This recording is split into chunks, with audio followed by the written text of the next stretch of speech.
자, 안녕하십니까. 이슈면의 주식 뉴스광장 주간 10월 두 번째 주간 총정리 세 번째 방송을 시작을 하도록 하겠습니다.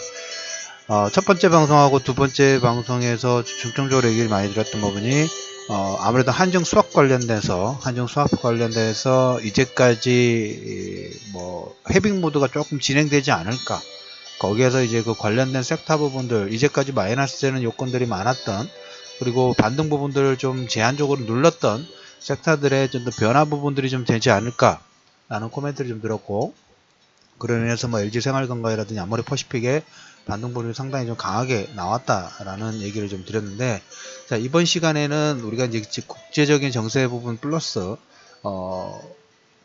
요즘에 보시면 그 신용잔고 관련된 부분들 여러분들한테 얘기를 좀 드렸어요.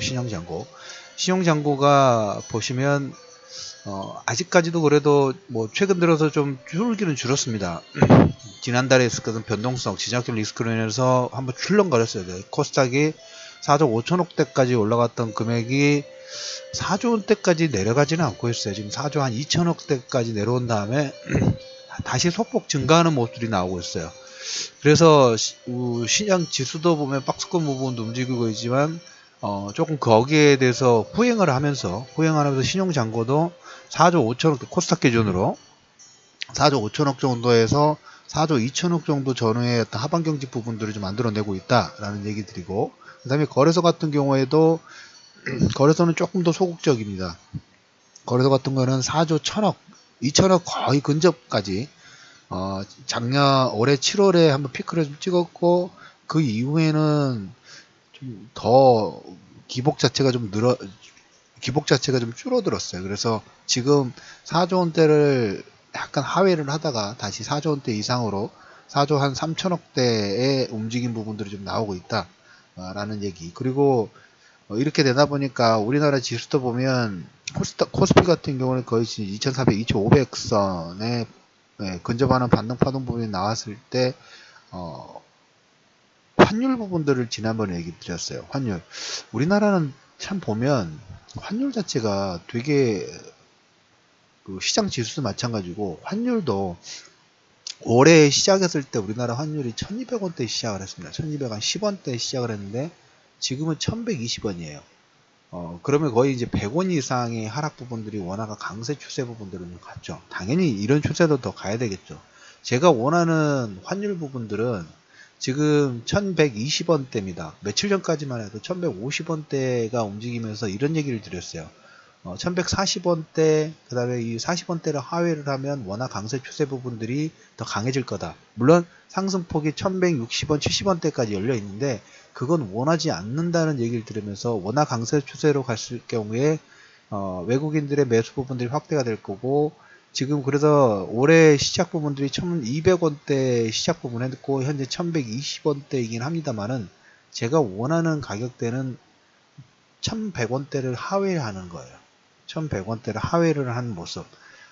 이렇게 그 원화가 강세 부분들이 된다는 것은 당연히 뭡니까? 외국에서 달러 부분들이 들어온다는 그런 하나의 추세이고, 이게 어떻게 보면 이런 내용들을 투영시키는 거예요.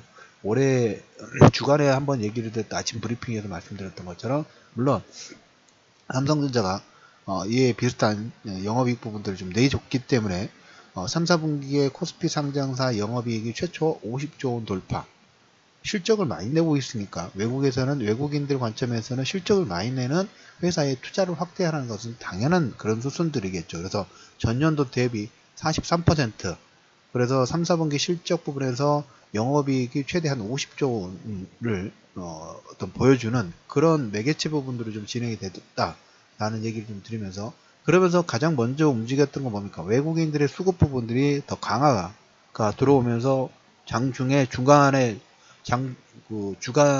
보시면 5천억 이상 들어오는 모습들이 좀 나왔죠. 그러면서 주 후반에 어떻게 됐습니까? 기관 투자가들이 이제 윈도우 드레싱 효과 부분들로 일부 차익 부분들을 했던 걸 주 후반 되면서 이거 어떻게 됩니까? 그 코스닥을 매도를 하고 코스피 쪽으로 자금을 좀 집중하는 실적 시즌이 먼저 시작되죠. 삼성전자의 실적 가이던스 부분들로 인해서 코스피 대형 시가총액 상위 종목군들이 실적 발표를 먼저 하고, 그리고 추후에 코스닥이 움직이니까 코스닥을 일부 차익 부분들을 진행하면서 코스피로 움직이는 모습들이 좀 나왔어요. 그래서 지금 장비주들의 어떤 대표적인 성격 부분들을 가지고 있는 종목군 하나는 뭐 테라스미컬의 이런 종목군들이 급락을 하는, 기관이 좋아하는 코스닥 중형주 종목군들이 변동성이 커지는 게, 수급이 종목군이 나빠서가 아니에요. 종목군이 나빠서기보다는 수급이 일단은 코스피 쪽으로 자금을 기관 투자자들이 좀 집중을 하는 모습들이 나오다 보니까 이제까지 코스닥 쪽에서 기관들이 좋아했던 종목군들이 일단 잠시 소외를 받는 모습들이 좀 나오고 있어요. 그래서 시장에서 먼저 코스피 종목군들의 대형주 움직임 부분들이 좀 더 탄력적으로 움직이고 있다. 왜?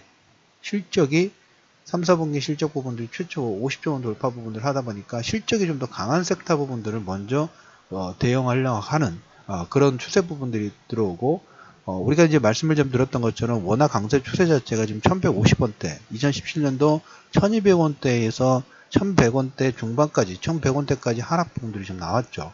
하락 부분이 나왔을 때 방송에서 계속 얘기를 드렸던 부분 중에 하나가, 외국인들 관점에서 자금 자체가 좀 작은 자금이 들어오는 게 아니죠. 큰 자금이 들어오다 보니까, 큰 자금이 들어왔을 때 시총 작은 종목군을 매수하기는 부담스럽다는 얘기를 여러 번 드렸죠. 그래서 지금 어떻게 보면 트렌드가 시가총액 상위 종목군들, 대형주, 업종 대표주 종목군들의 실적 자체가 좋고, 그리고 외국인들 입맛에서는 시총 상위 종목군들을 먼저 매매를 하려는 추세 자체가 있기 때문에 대형주군이 먼저 좀 더 강하게 움직이는 부분들 경향이 있어요. 그래서 여러분들한테 코스닥도 조금 지나면 이게 앞에 게 잘 되면 뒤에까지 넘어간다고 말씀을 좀 드렸죠. 그와 마찬가지로, 그렇지만 일부 시총 저가 종목군도 지금 매매할 장이 전혀 아니고, 시총 상위 종목군에서 대형주군을 가지고 계신 분들 그냥 그대로 들고 가시고, 그 다음에 일부 종목군은 코스피 시총 상위 종목군을 여러분들 포석 부분들이 일부 포트폴리오 최소 20-30% 정도라도 여러분들 들고 가실 필요가 있다는 얘기인가, 이런 선상에서 있다고 보시면 될 것 같아요. 그래서 여러분들한테 이제 그 말씀드렸던 종목군 중에 하나가 두산 인프로코어를 참 얘기를 많이 들었죠. 두산 인프로코어.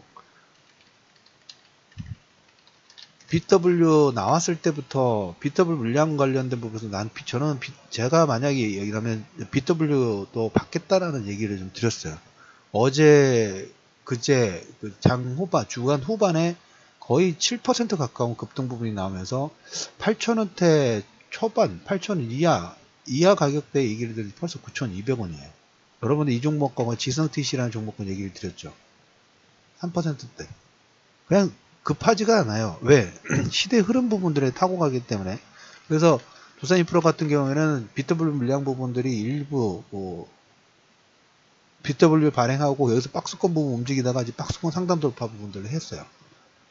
상당히 좋은 흐름 부분들이 지금 나오고 있죠. 8,000원대, 7,000원대 후반 정도에서 얘기 드릴 것은 9,200원대 정도니까. 그래서 대형주 라인도 보면 기계 섹터, 그 다음에 어떨 때는 증권, 금융, 철강, 그 다음에 전기전자, 그 다음에 은행, 건설, 조선, 종목군들이 계속적으로 뭡니까? 수급이 들어오다 보니까 순환매가 빨리 일어나죠. 어떨 때는 증권주가 급등을 해요. 6%, 7% 정도. 그래서 초대형 IB 관련된 내용으로 인해서 증권주가 급등 부분들 하고, 어떨 때는 조선주, 지금 수주 부분들이 지금 계속 오퍼가 좀 들어오고 있죠. 그리고 건설도 보면, 건설은 어떻게 보면 지금 뭐 이란 핵협상 트럼프 관련된 부분들이 약간 마이너스 되는 요건 부분들이 있어요. 하지만 제가 말씀드린 부분들은 계속적으로 종목군들을 만약에 예를 들어서 증권주가 좋아, 증권주가 급등할 때 따라가면 이건 또 마이너스 돼요. 왜냐하면 이거 한번 올려놓고 이것도 눌렸다가 다른 종목 올라오고 순차적으로 돌리고 있어요. 순차적으로. 경기 민감대 섹터 부분하고, 그 다음에 낙폭과대 저가주 종목군들, 그 다음에 전기전자 쪽과 제약과 바이오 부분들이 일단 기준을 잡아놓고 나머지 종목군들은 한 번씩 툭툭 치면서 서로의 그 갭 차이 부분들, 수익률의 갭 차이 부분들을 서로 맞추고 있다라는 얘기를 좀 드렸죠. 그 선상이 지금 계속 유지가 되고 있는 거예요. 근데 밑에 이 순환매가 도는 종목군들이 툭툭 치는데 미리 가서 그냥 쓱 기다려 놓으면 괜찮은데 급등할 때 따라가면 이게 또 눌렸다 간단 말이에요. 그래서 어떻게 보면 순환매가 재미있는 파동 부분도 될 수 있지만 엇박자를 타게 되면 이것도 더 손실 부분들이 더 커질 수도 있는 부분이에요. 그래서 차분하게 미리 들어가서 기다리세요. 경기 민감주, 그 다음에 시총 상위 종목군 부분들, 특히 섹터를 대표하는 종목군들은 계속적으로 외국인들이 우리가 이제 그 주간에 5천억 이상의 매수가 들어오면서 강한 시총 상위 종목군들이 드라이브를 걸었던 것처럼 기관들도 작은 부분들이 대형 시가총액 상위 종목군들의 또 포진하는 모습들이 나오기 때문에 전체적으로 되게 고르게 움직일 겁니다. 그래서 거래소 신용이자 신용융자 관련된 부분들은 코스피가 코스닥보다는 조금 더 낫다라는 얘기를 좀 드리도록 하겠고, 우리가 이제 그 보실 때 이제 뭡니까? 지금 대형주도 보면 각계전투 내용들에 따라 약간 틀리죠. 방금 말씀드렸던 것처럼 건설주들은 지금 이란 협상 관련된 부분에서 트럼프는 지금 거기를 지금 이간질을 계속 시키려고 하고 있어요. 처음부터 말씀드렸죠. 판 자체를 흔들면서 거기서 상대방의 어떤 반응 부분들을 보고 리액션 부분들을 강하게 하거나 아니면 완급 조절하는 그런 스타일 부분들이 있기 때문에 순위파하고 시아파 부분들을 서로 이간질 시켜서 사우디아라비아에는 무기를 팔아먹고 그 다음에 이런 협상 부분들을 하면서 어떻게 보면 지금 이란 같은 경우에는 경제개발이나 이런 부분들을 가속도 부분들을 좀 해야 되는데 이렇게 좀 뭡니까 핵협상 관련된 부분에서 경제제재가 일부 풀어지면서 약간 지금 발돋움 하려고 하고 있는데 이걸 근반 자체를 흔들어 버리면 거기에서 뭐 진행되고 있는 인프라 건설이라든지 투자 부분들이 약간 뭔가 불확실성 부분들을 좀 가질 수 있겠죠. 그래서 거기에 이제 일부 가감 부분들이 좀 될 것 같아요. 그래서 그거하고 그 다음에 뭐 전기전자 쪽은 아시다시피 실적 관련된 부분들의 퍼포먼스 부분이 나왔기 때문에 여기는 일단 기준이에요. 기준 부분들. 우리가 이제 그 테라세미콘 같은 경우에는 그 하락 부분들이 기관 수급에 의해서 종목군이 나빠서 아니가 기관의 수급에 따라서 금요일장이 하락 부분이 끝났지만 글로벌 전체적으로 봤을 때 어플라이드 머터리얼스라는 회사가 글로벌 장비 특히 반도체하고 디스플레이 쪽에 반도체 장비의 세계 1위 회사인데 그 종목은 이미 신고가 돌파 부분 나오고 있어요. 그리고 캐터필라라는 회사도 여러분들한테 미국 주식을 하신 분들은 관심고 두시라고 말씀을 좀 드렸죠. 계속 신고가예요.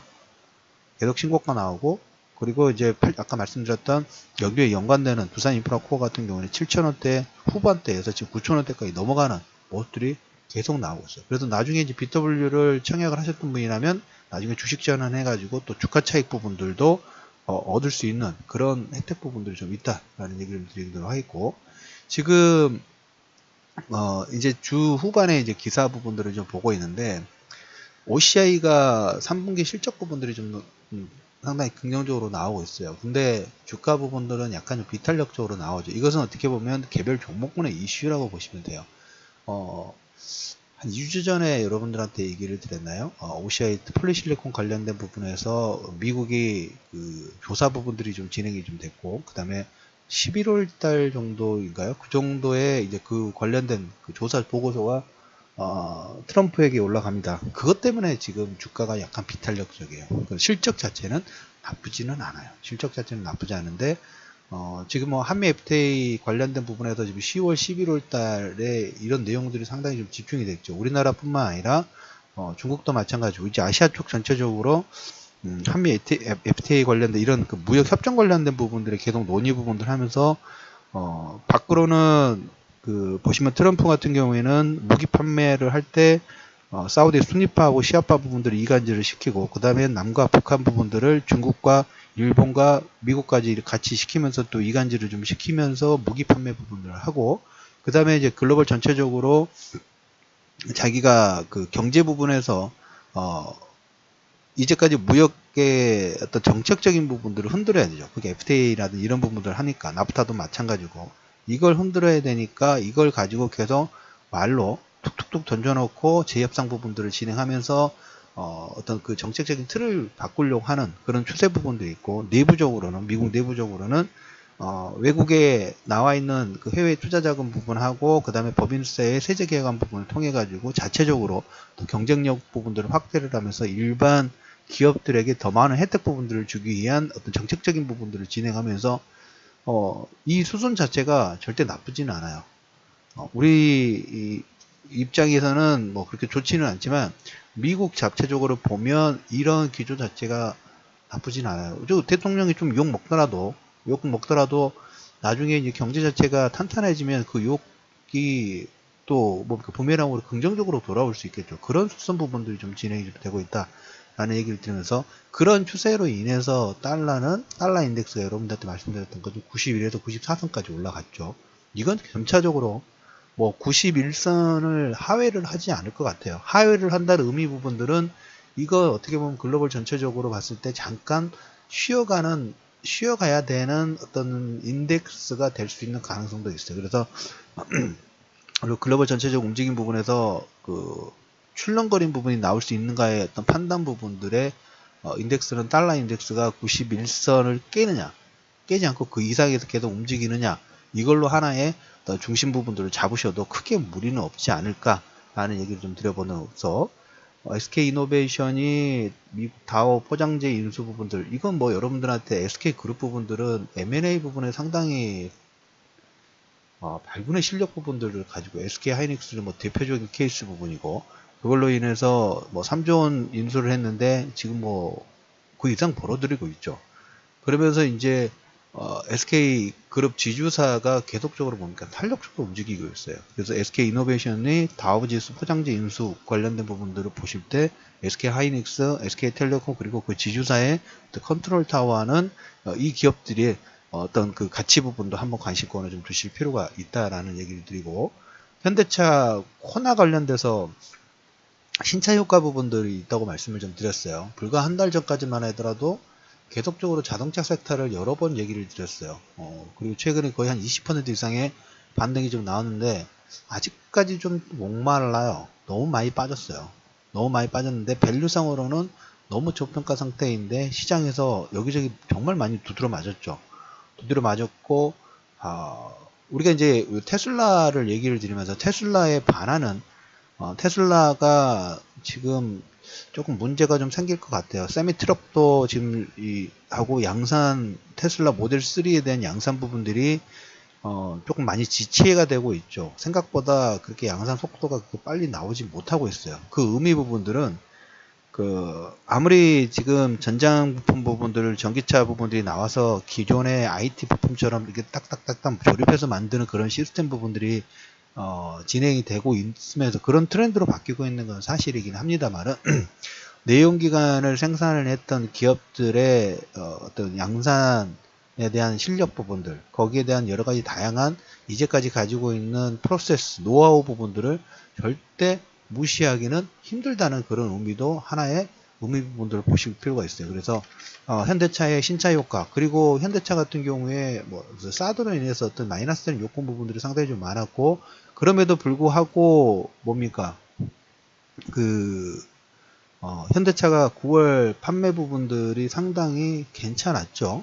상당히 괜찮았어요. 그래서 이 내용도 여러분들이 관심권을 보시면서 낙폭과대 섹터 부분들, 그 다음에 전기차 관련된 부분에서 약간 미세한 움직임 부분들이 좀 나오고 있다. 특히 테슬라 관련된 부분하고 전기차하고 수소차, 이게 어떻게 보면 차기 새로운 내연기관을 대체할 만한 일단 플랫폼 부분들인데, 여기에서는 약간 뭡니까 아직 시간적인 여유가 많이 있어요. 시간적인 여유가 있는데 기대감으로 1차 상승 부분이 나왔다면 이 기대감 자체가 소폭 실망감으로 전환될 수 있는 가능성 부분도 일부 있다. 그래서 내연기관과 물론 현대차 같은 경우에는 전기차 부분들, 양산 부분들 많이 하지만 단순하게 내연기관의 주력 부분과 그 다음에 전기차 신기술 부분들의 어떤 대립 관계의 측면을 봤을 때는 약간 후반기 3, 4분기 이후에 4, 4분기는 기존의 내연기관 쪽의 어떤 포지션 부분들이 조금 더 들어갈 수 있는 가능성 부분들이 좀 있지 않느냐라는 코멘트를 좀 드려보면서 이 이슈맨의 주식 뉴스공장 주간 총정리 세 번째 방송 부분들은 마무리를 하도록 하겠습니다. 자, 다음 방송 부분에서는 또 다른 얘기를 가지고 얘기를 좀 드리도록 하겠고, 10월 세 번째 주간 총정리 3부에서는 전기차 관련된 부분들, 이런 부분들을, 그리고 SK 그룹 관련된, 그 다음에 OCI의 또 태양광 관련된 부분들을 먼저 중점적으로 얘기를 좀 드리면서 3부를 일단 마무리하도록 하겠습니다.